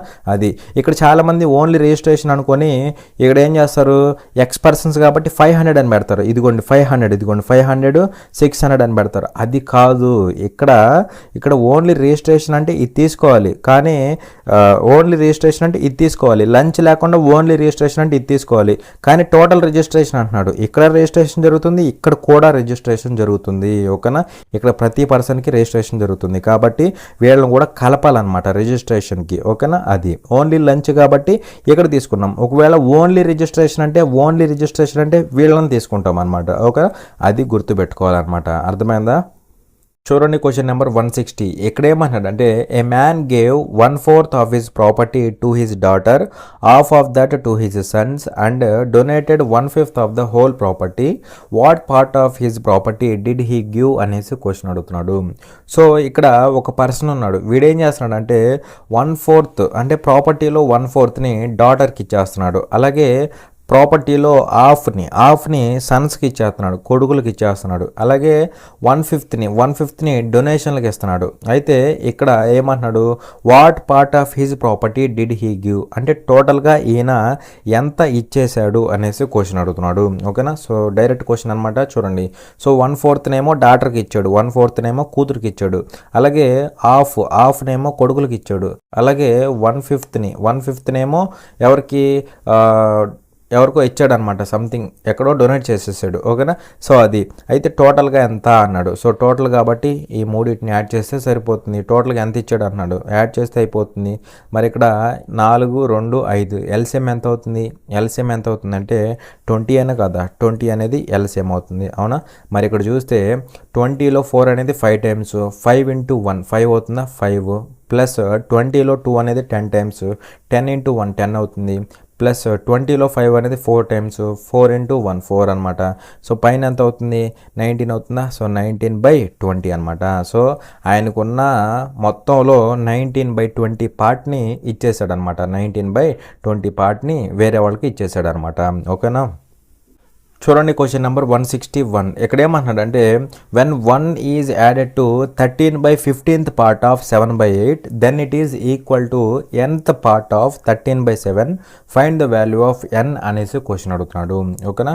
సో ఇక్కడ ఏమంటున్నాడంటే చూడండి, when 1 is added to 13/15th part of 7/8 అంటున్నాడు. అంటే 7/8లో 13/15th పార్ట్కి అర్థమైందా. 7/8లో 13/15th పార్ట్కి 1 యాడ్ చేస్తే అది దేనికి ఈక్వల్ అవుతుంది? Then it is equal to nth part of 13/7. So ఈ 7/8లో 13/15th పార్ట్కి 1 యాడ్ చేస్తే అది దేనికి ఈక్వల్ అవుతుంది? nth part of 13/7, nth part of 13/7కి ఈక్వల్ అవుతుంది. అయితే n వాల్యూ ఏమవుతుంది అనేసి క్వశ్చన్ అడుగుతున్నాడు. సో సింపుల్ క్వశ్చనే కదా. చూడండి ఇక్కడ 8కి 15కి ఇది ఎడిషన్ కాదు కదా. సో చూడండి డైరెక్ట్గా 7 into 13 అంటే ఎంత అవుతుంది? 70 + 21 91 అవుతుందా? 91 ప్లస్ 8 into 15 అంటే 80 + 40 అంటే 120 అవుతుందా? 120 + 1 is equal to 13/7 into n అవుతుందా? ఇంటూ n అనమాట. మరి ఇక్కడ చూస్తే ఏమవుతుంది? ఎల్సిఎం ఎంత? 120 120. సో ఇక్కడ క్రాస్ మల్టిప్లై చేస్తే 120 + 91 అంటే ఎంత అవుతుంది మనకి? 211 అవుతుందా? 211 అవుతుంది అనమాట. Is equal to 13/7 into n అవుతుందా? 13/7 ఇంటూ n అవుతుంది. మనకి ఇక్కడ n వాల్యూ ఏమవుతుందో చెప్పండి. n వాల్యూ ఈ 7 13 ఇటు వచ్చేస్తాయా? 7 into 211 అంటే 7 7 14 అవుతుందా? 7 7 14. 211 into 7 అంటే 7 7 14 అనమాట. Divided by 13 into 120, 13 into 120. మనకి ఇక్కడ చూస్తే n వాల్యూ కనుక్కోమన్నాడు కదా. సో పైన ఏముండాలి? 1477 ఉండాలి. పైన 1477 లేదు, పైన 1477 లేదు, పైన 1477 ఉంది, పైన 1477 లేదు. కాబట్టి ఆప్షన్ సి అనేది డైరెక్ట్గా ఆన్సర్ అయిపోతుంది. ఓకేనా. మళ్ళీ చాలామంది కష్టపడి దీన్ని కూడా చేస్తారు. ఎందుకు అంత అనవసరం కదా మనకి. సో అలా మనకి ఏంటంటే 1477 పైన ఉండాలి. సో ఆప్షన్ సి అనేది ఆన్సర్ అనమాట. చూడండి క్వశ్చన్ నెంబర్ 162. ఇక్కడ ఏమన్నాడంటే a farmer sowed wheat in half of his 300 square meter field, sowed oil seeds in 1/3 of the remaining fields and annual fodder in 1/4 of the remaining fields. Now he decided not to cultivate anything from the half of the fields that was left. Now in the remaining 1/3 of the field he dug a pond for fishes and grew flowers in the remaining field. How much of his land was used for growing flowers అనేసి question అడుగుతున్నాడు. So జాగ్రత్తగా observe చేయండి. ఇక్కడ ఒక farmer ఉన్నాడు. ఆయనకి 300 square meters land ఉందన్నమాట. Total land ఎంత అంటే 300 square meters అనమాట. సింపుల్గా 300 అనుకోండి. ఓకేనా. సో ఇక్కడ ఏమన్నాడు చూడండి. he sowed ఫస్ట్లో చూడండి, sowed wheat in half of his 300 square meter field. So ఇందులో హాఫ్ అంటే 150 meters అయినా కదా, 150 square meters. సో ఈ 150లో వీట్ వేసాడు అనమాట. ఓకేనా. గోధుమలు పండిస్తున్నాడు. ఓకే. సో ఇంకా రిమైనింగ్ ఎంత ఉంటుంది? రిమైనింగ్ 150. రిమైనింగ్ 150. ఓకేనా. అలాగే ఇక్కడ ఏమంటున్నాడు? Sowed oil seeds in 1/3 of the remaining fields అంటున్నాడు. సో ఇది రిమైనింగ్ కదా. ఇందులో 1/3 1/3 అంటే ఇదిగోండి 1/3 అంటే 1/3 into 150 అంటే ఎంత అవుతుంది? 50. సో ఈ 50లో ఏం చేస్తున్నాడు? ఆయిల్ సీడ్స్ వేసాడు అనమాట. ఓకే. ఇంకా రిమైనింగ్ ఎంత ఉంటుంది? ఇంకా రిమైనింగ్ 100 అయినా కదా, 100. సో ఇక్కడ ఏమంటున్నాడు? ఇది 100 కదా. Animal fodder in 1/4 of the remaining fields. ఇది రిమైనింగ్ కదా ప్రజెంట్. ఇందులో 1/4 అంటే ఎంత అవుతుంది? 25 అవుతుందా? 25 అవుతుంది అనమాట. అవునా కదా. సో దీంట్లో మనకి ఏం వేసాడు? యానిమల్ ఫాడర్ వేసాడు అనమాట. యానిమల్కి సంబంధించి ఏదో సంథింగ్ ఫీడ్ అనమాట. అది వేసాడు. ఓకే. నెక్స్ట్ ఇక్కడ ఏమనుకుంటున్నాడు? ఇక్కడ 25 అయిపోయింది కదా. ఇంకా రిమైనింగ్ ఎంత అంటే 75. నెక్స్ట్ ఈయన ఏమనుకుంటున్నాడు అంటే he decided not to cultivate anything from half of the field that was left. So మిగిలిపోయింది ఇదే కదా. ఇందులో సగంనే కల్టివేట్ చేయొద్దు అనుకున్నాడు, పండించొద్దు అనుకున్నాడు. సో ఇందులో సగం కల్టివేట్ చేయొద్దు అనుకున్నాడు. అంటే 75/2 అనమాట. ఇది వదిలేద్దాం అనుకున్నాడు. సో సగం వదిలేసాడు అనుకో. నెక్స్ట్ ఇంకెంత ఉంటుంది మనకి? ఇందులో సగమే కదా, ఇంకొక సగం ఉండదు కదా. అంటే ఇప్పుడు ప్రజెంట్ ఎంత మిగిలిపోయింది? 75/2 మిగిలిపోయింది అనమాట. 75/2 లేదంటే ఇక్కడే రాసుకుందాం. ఎంత మిగిలిపోయింది? 75/2 అనమాట. ఇది మనకి ప్రజెంట్ రిమైనింగ్ అనమాట. ఓకేనా. ఇది అయితే ఇక్కడేమన్నాడు అంటే చూడండి, in 1/3 of the remaining now in remaining 1/3 of the field he dug a pond for fishes. So ఇది కదా మిగిలింది, ఇందులో 1/3 అంటే ఇక్కడ ఎంత అవుతుందంటే ఇది 75/2 కదా.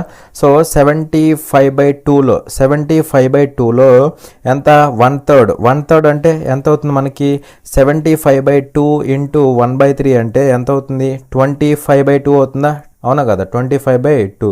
సో ఈ 25/2లో ఏం చేశాడు అంటే ఫిషెస్ పెంచాడు అనమాట. ఇందులో ఫిషెస్ పెంచాడు. ఓకేనా అది. అలాగే ఇక్కడ ఏమంటున్నాడు and grew flowers in the remaining field అంటే 1/3 ఇక్కడ అయిపోయింది. 75/2లో 1/3 అయిపోయింది. ఇంకా రిమైనింగ్ ఫీల్డ్స్ అంటే 75/2లో రిమైనింగ్ అంటే ఇక్కడ 1/3 అయిపోతే రిమైనింగ్ ఎంత అవుతుంది 2/3 అనమాట. 2/3 ఓకేనా. సో దీంట్లో ఏం చేశాడు ఈయన ఫ్లవర్స్ పెంచాడు అనమాట. ఓకేనా, ఫ్లవర్స్ పెంచాడు. మరి ఇక్కడ ఎంత అవుతుందంటే చూడండి, క్యాన్సిల్ అయితే 25 అవుతుందా, 25 అనమాట. సో ఇది ఫ్లవర్స్కి వెచ్చించిన ఏరియా అనమాట. ఓకేనా అది.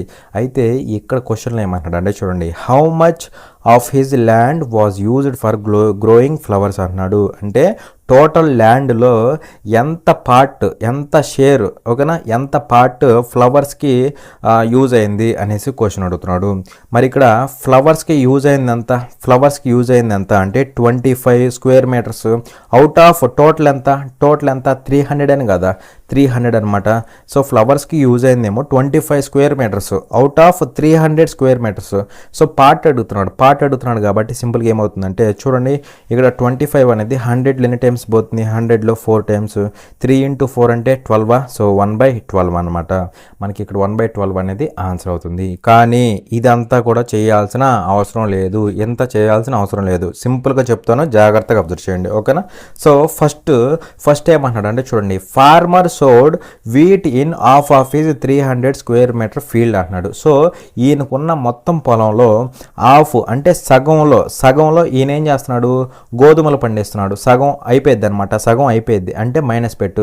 మరి ఇక్కడ 2 ఉండాల్సింది 1 తగ్గింది అంటే ఇంకెంత ఉంటుంది, ఇంకా 1 ఉంటుంది అవుట్ ఆఫ్ 2 అనమాట. అవునా కదా. సో 2 ఉండాల్సింది 1 తగ్గిపోయింది అంటే 1 ఉంటుంది. ఇప్పుడు ప్రజెంట్ 1 ఉంటుంది అవుట్ ఆఫ్ 2 అనమాట. సో హాఫ్ అయిపోయిందంటే ఇంకొక హాఫ్ ఉంటుంది అనమాట, సింపుల్గా. ఓకేనా. సో ఇది హాఫ్ అనమాట. ఇది మనకి ప్రజెంట్ రిమైనింగ్ అనమాట, ఓకే. సో ఇది అయిపోయిన తర్వాత ఏమంటున్నాడు, sowed oil seeds in 1/3 of the remaining. ఇప్పుడు ఇదే కదా రిమైనింగ్, ఇందులో 1/3లో ఏం చేస్తున్నాడు, ఆయిల్ సీడ్స్ని పెడుతున్నాడు అనమాట. ఇందులో 1/3 ఆయిల్ సీడ్స్కి అయిపోతుంది, 1/3 మరి 1/3 అయిపోయిందంటే ఇంకెంత ఉంటుంది రిమైనింగ్, 2/3 అయినా కదా. 3 పార్ట్స్లో 1 పార్ట్ అయిపోయింది అంటే 2 పార్ట్స్ ఉంటుంది. సో 2/3 ఉంటుంది అనమాట, అర్థమైందా. సో 2/3. ఇప్పుడు ఇది రిమైనింగ్ అనమాట, అర్థమైందా, ఇది రిమైనింగ్. సో అది ఇక్కడ ఏమంటున్నాడు, and animal fodder in 1/4 of the remaining fields అంటే ఇదేను కదా. ఇందులో 1/4ని దేనికి వాడుతున్నాడు, యానిమల్ ఫాడర్కి, దానికి సంబంధించి ఏదో ఫీడ్ కోసం వాడుతున్నాడు. సో ఈ 1/4 అయిపోయింది. మరి 1/4 అయిపోతే ఇంకెంత మిగులుతుంది, 3/4 కదా. 4లోంచి 1 అయిపోయింది, 3 ఉంటుంది, 3/4 ఉంటుంది అనమాట. సో ఇప్పుడు 3/4 మిగులుతుంది అనమాట. ఇది మనకి ఇప్పుడు ప్రజెంట్ ఉన్న రిమైనింగ్ ఏరియా అనమాట. ఓకేనా అది. సో ఇది అయిపోయింది కదా. Next, he decided not to cultivate anything from half of the fields that was left. So మిగిలిపోయింది ఇదే కదా. ఇందులో ఒక సగాన్ని కల్టివేట్ చేయొద్దు అనుకున్నాడు, అంటే పండించొద్దు అనుకున్నాడు. అంటే ఆ సగం పోయిద్ది కదా. మరి సగం పోతే ఇంకెంత ఉంటుంది, ఇంకో సగం ఉండిద్దా ఉండదా, ఇంకొక సగం ఉండిద్ది. అర్థమవుతుంది కదా, ఒక సగం ఉండిద్ది అనమాట. ఓకే. అండ్ నెక్స్ట్ ఏమంటున్నాడు, in remaining 1/3 of the field he dug a pond for fishes.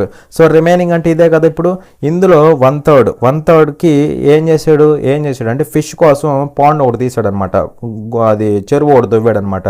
So 1/3 పోయిద్ది. 1/3 పోతే ఇంకెంత మిగులుతుంది, 2/3 అయినా కదా, 2/3 మిగిలిద్ది అనమాట, 2/3 మిగిలిద్ది. సో ఇది రిమైనింగ్. ఓకే. సో ఫిష్ దాకా వచ్చేసాం. ఇక్కడ ఏమంటున్నాడు, grew flowers in the remaining field. ఇదే కదా రిమైనింగ్, అవునా కదా. ఇది రిమైనింగ్. ఇందులో రిమైనింగ్ ఫీల్డ్లో ఈయన ఫ్లవర్స్ పెంచుతున్నాడు అనమాట. సో ఇదంతా కూడా రిమైనింగ్ ఫీల్డ్. ఈ రిమైనింగ్ ఫీల్డ్లో ఈయన ఏం చేస్తున్నాడు, ఫ్లవర్స్ పెంచుతున్నాడు అనమాట. సో ఈ ఫ్లవర్స్ పెంచే ఏరియా ఎంత అవుతుంది, పార్ట్ ఎంత అవుతుంది అంటున్నాడు. అయిపోయింది, ఇంక ఇది సాల్వ్ చేస్తే అయిపోయినట్టే. ఓకేనా. సో ఇది చూడండి, ఇది క్యాన్సిల్, ఇది క్యాన్సిల్, ఇది క్యాన్సిల్. సో ఎంత ఉంటుంది, 1/12 అయినా కదా, 1/12. ఇలా సింపుల్గా సాల్వ్ చేయొచ్చు. ఇక్కడ ఇదంతా వేసే బదులు సింపుల్గా చూడండి, ఇక్కడ ఇలా చేసుకుంటే అయిపోయింది. ఇక్కడ ఏమైంది, వెయిట్ కోసం ఆఫ్ అయిపోయింది కదా, ఆఫ్ అయితే ఇంకొక ఆఫ్ ఉండిద్ది. అర్థమైందా. సో చూడండి, ఇక్కడ ఆఫ్ అయిపోతే ఇంకొక ఆఫ్ ఉండిద్ది. ఓకే. అలాగే ఇక్కడ 1/3 అయిపోయింది. దేనికంటే ఆయిల్ సీడ్స్ వేసాడు కదా, 1/3 అయిపోయింది. 1/3 అయిపోతే 2/3 మిగిలిద్ది. ఓకే. నెక్స్ట్ ఇక్కడ యానిమల్ ఫాడర్కి 1/4 అయిపోయింది, అంటే 3/4 మిగిలిద్ది. ఓకే. అలాగే ఇక్కడ చూడండి, ఇంకొక సగంలో వీడేం కల్టివేట్ చేయొద్దు అనుకున్నాడు. ఓకేనా. సగం అయిపోయింది, అంటే ఇంకొక సగం మిగిలిద్ది. ఓకే. ఇది కూడా బాగానే ఉంది. నెక్స్ట్ 1/3లో ఏం చేశాడు, అంటే ఫిషెస్ కోసం గుంటది దవ్వాడు అనమాట. 1/3 అయిపోతే 2/3 అనమాట. 2/3. ఓకేనా. 2/3 మిగిలిపోయింది, అది మిగిలింది అనమాట. మిగిలిగా ఏం చేశాడు, ఫ్లవర్స్ పెంచాడు అనమాట. సో ఇక్కడ వరకు వస్తే మనకి ఫ్లవర్స్ వచ్చేస్తే అలా మనకి 1/12 అనేది ఆన్సర్ అవుతుంది. ఓకేనా. సింపుల్గా అయిపోతుంది అనమాట.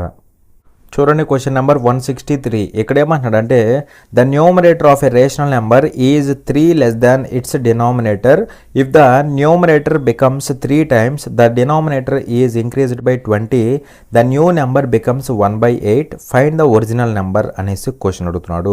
ఓకేనా. సో ఇక్కడ ఏమంటున్నాడు అంటే చూడండి, numerator of a rational number is 3 less than it's denominator. So ఇక్కడ రేషనల్ నెంబర్ అంటే ఏ ఫామ్లో ఉంటుంది మనకి, న్యూమరేటర్ బై డినామినేటర్ ఈ ఫామ్లో ఉంటుంది. అవునా కదా.